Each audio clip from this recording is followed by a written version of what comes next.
Welcome back, everyone. We're diving into a really fascinating moment in history, the U.S. entry into World War I. It's one of those turning points that, really changed the course of the 20th century. Yeah, for sure. And I think what's interesting is we're going to explore how the arrival of American troops in Europe really shook things up over there Oh, yeah. and how they had to adapt to this whole new way of fighting. Completely different kind of war. Right, like imagine Europe, 1917. Trench warfare. Stalemate. Exactly. Brutal trench warfare, new technologies like tanks starting to appear, and nobody really knows how it's all going to end. It's a mess. A real mess. So our mission, if you will, is to figure out, did the Americans really make a difference? Or was the Allied victory already in motion? Right, like how much did they actually tip the scales? Good question. A lot of people don't realize the U.S. at first wanted nothing to do with the war. They were like, that's a European problem? Totally. They were all about neutrality, isolationism, staying out of it. But then, German U-boats enter the picture. oh, right, targeting supply lines. Exactly. Aiming to cut off Britain's supplies. Yeah. And they start seeking American ships. I can see why that would be a problem. Yeah, that's not going to sit well. Attacking neutral ships, that's like a major international incident. A big no-no. Huge. Germany's strategy, this unrestricted submarine warfare, it backfired big time. Yeah, you poke the bear enough. They basically forced the U.S.'s hand, pushed them right into the war. 1917. Okay, so the U.S. is in. And when America joins a fight, they don't mess around. Oh no, they go all in. By 1918, you've got over 2 million American troops landing in Europe. Wow, it's a game changer. You've got these fresh troops, well-equipped, arriving in a war-weary Europe. I bet that was a huge morale boost for the Allies. Absolutely. And at the same time, demoralizing for the Germans. I can only imagine. But okay, think about the logistics. 2 million troops, food, supplies, training. Oh yeah, integrating them into the existing forces. Yeah. Huge logistical challenge, no doubt about it. I mean, was the Allied command even ready for that? Well, they had to adapt quickly. But the psychological impact, it outweighed the difficulties. Right, because you got to think, those Allied soldiers, they'd been fighting for years with no end in sight. Exhausted, demoralized, and suddenly, fresh troops. A hope! Exactly. But for the U.S. military, this was totally new territory. Oh, for sure. They were used to smaller conflicts, not this massive war on foreign soil. New technologies, new strategies, it's a whole different ballgame. Absolutely. They had to learn fast. Training was accelerated, and they were integrated into the existing Allied forces. That must have been interesting. Different cultures, different ways of fighting. It was. It's actually the first time American and British troops fought side by side since the Revolutionary War. Wow. Talk about putting aside old rivalries. So you've got these newly trained American troops, eager to prove themselves. What happens next? Well, the Germans, they're desperate for a breakthrough. They launched this massive offensive in the spring of 1918. The Kaiserschlacht. Exactly, the Spring Offensive. Their goal, cripple the Allies before the full force of the American troops can be deployed. Oh, so the pressure is on. Big time. And it forces the Allies to deploy those American troops sooner than planned. Trial by fire. You could say that. Yeah. One particularly brutal battle took place in Belleau Wood. There's this famous quote from an American Marine when ordered to retreat. He says, "Retreat hell, we just got here." That's pretty badass. They were ready to fight. But the Spring Offensive, it didn't achieve its objectives. No, it failed. So what was the turning point then? What was the battle that really shifted the momentum? There's one battle that often gets overlooked. The Battle of Amiens, August 8th, 1918. Amiens. Okay, I'm listening. Why is this one so important? Well, for one, the Allies, they used some really innovative tactics. It was all about surprise and speed. Okay, I like where this is going. They secretly assembled 500 tanks. 500. Wow, that's a lot of tanks. It was an incredible feat of logistics just to get them there undetected. I bet. How did they even manage that? Careful planning, camouflage, moving them mostly at night. And you got to remember, tanks were still pretty new. Prone to breakdowns. Exactly. But the Allies, they were committed to making it work. They saw the potential. To break the stalemate. Yeah, to change the game. So surprise was key. What else made their tactics so different? They combined the tanks with this massive creeping artillery barrage. Creeping barrage. Yeah, basically they had 2,000 guns firing this wall of fire that moved forward in sync with the tanks and infantry. So the Germans couldn't just hunker down and wait it out? Nope. They were constantly under pressure. Wow. So it was this combination of tanks, artillery, and infantry all working together. That's what we call combined arms tactics. Right, I've heard that term. But it sounds like they took it to a whole new level at Amiens. They did.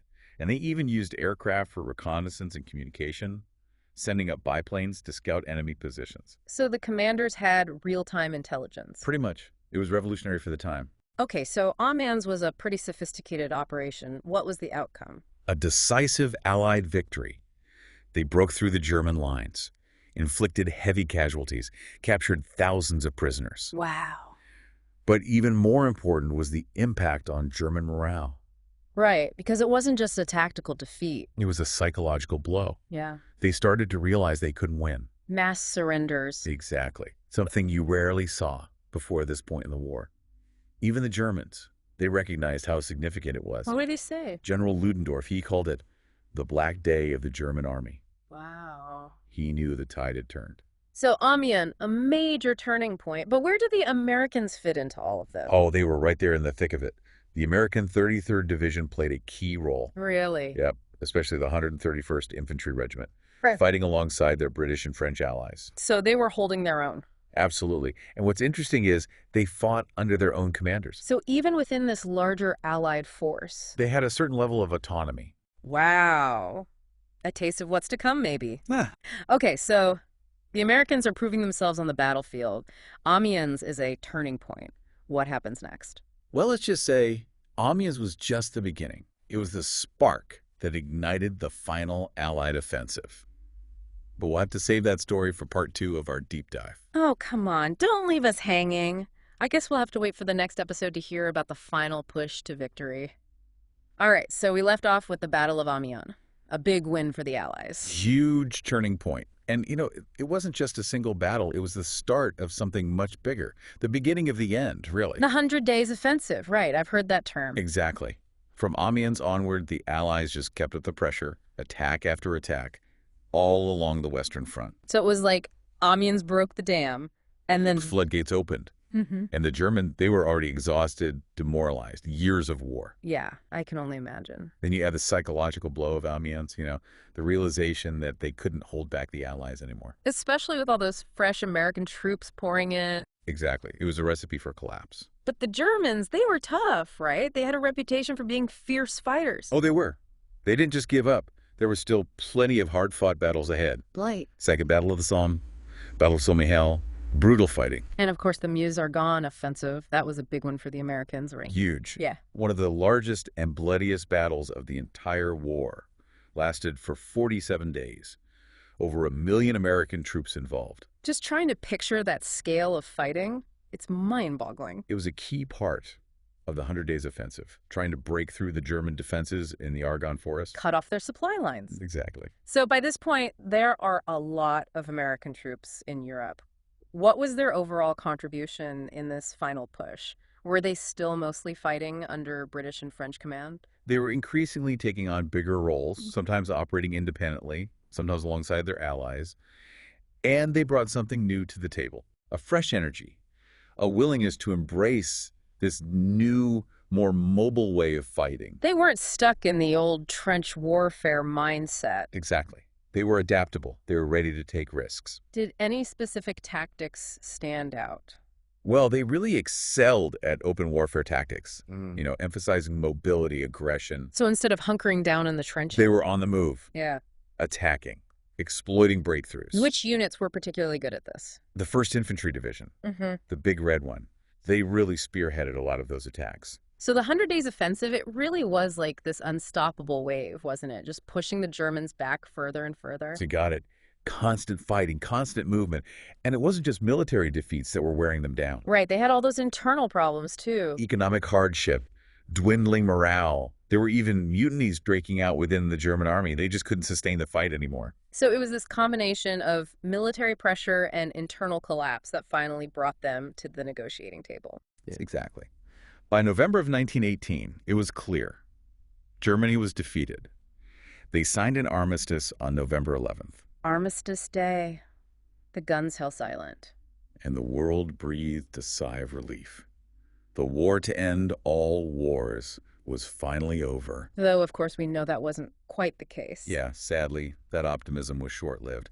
But, the U.S. entry into World War I, it was a major turning point for them. In what way? It put them on the world stage, right, Yeah. as a major military and political power. A role they still play today. Exactly. And the war itself, it also highlighted the horrors of modern warfare. Oh, yeah. Those new technologies, tanks, airplanes, they changed the face of combat forever. And paved the way for even deadlier conflicts in the years to come. Sadly, yes. But, I think the biggest takeaway from all of this is understanding just how complicated peacemaking really is. It's not just about declaring a winner and calling it a day. Nope. There's this whole challenge of balancing justice with diplomacy, trying to prevent the same mistakes from happening again. And figuring out how to build a lasting peace. Exactly. And in the case of World War I, that meant dealing with the Treaty of Versailles. But we'll delve into that in part 3 of our deep dive. All right, so we're back. Final part of our deep dive into the U.S. entry into World War I. We've talked about their journey, getting involved in the war, those key battles, the final offensive. But as we all know, winning a war is just the first step. Oh, absolutely. The aftermath, that's where it gets really complicated. Rebuilding, reestablishing order, trying to, make sure the same thing doesn't happen again. Yeah. It's a challenge. Yeah, finding that lasting peace. Easier said than done, I'm sure. For sure. And in the case of World War I, all the major players, they get together in Paris in 1919 to figure out the peace treaty. The Treaty of Versailles, trying to reshape the world order. Lots of big ideas, but also, potential for problems down the road. Yeah, the Treaty of Versailles, I feel like I learned about it in school, but it's all a bit fuzzy. What were the main goals of the treaty? Well, they wanted to punish Germany for its role in the war, redraw national boundaries, set up some new international organizations, and, ideally prevent future wars. Sound like a tall order. It was. A lot of idealism, but also, like you said, potential pitfalls. I mean, just starting with the fact that Germany was forced to accept full blame for the war. Ouch. Yeah, I bet that didn't go over well. Not at all. Huge blow to their national pride. And then on top of that, they had to pay these massive reparations to the Allies, give up territory, and their military severely limited. The idea being to prevent them from waging war again. Exactly. Cripple their ability to, cause trouble. But, wouldn't that also create resentment? Maybe even make another war more likely down the road? That's the debate, isn't it? Some historians, they argue that the Treaty of Versailles was just too harsh, that it created the conditions for extremism to take hold. Like paving the way for the rise of Hitler and the Nazis. Right. Others, though, they say even more lenient treaty. It wouldn't have prevented the underlying issues that led to World War II. So it's a complex issue. No easy answers. Definitely. But it shows just how tough peacemaking is after a conflict like that. It's not just about winners and losers. Right. And it wasn't all about punishing Germany either. The treaty also led to the creation of the League of Nations. The League of Nations, that was the precursor to the UN, right? That's right. This idea of international cooperation, trying to prevent future wars, didn't work out in the end, but it was a step in the right direction. It was. Showed that people were thinking about these global issues, trying to find a better way. So as we wrap up this deep dive, what are the big takeaways? What should our listeners be thinking about when it comes to the U.S. entry into World War I? Well, it was a turning point for America, no doubt. They emerged as this global power, military, political, and that's a role they still play today. Right. And the war itself, it showed just how destructive modern warfare had become. Yeah. Those new technologies, the scale of the fighting, the casualties. It was a wake-up call in a way. And those technologies, they just kept evolving, led to even worse conflicts down the line. Sadly, yes. But I think if there's one lesson to learn from all of this, it's that peace is fragile. It takes work. It takes diplomacy. And even when you win a war, the choices you make afterward, they can have huge consequences. Absolutely. Unintended consequences. And the Treaty of Versailles, that's a perfect example. So much to think about. So much to learn from. Exactly. Here's a final thought for everyone out there. Knowing what we know now about the Treaty of Versailles and, what happened with Hitler later on, could World War II have been prevented?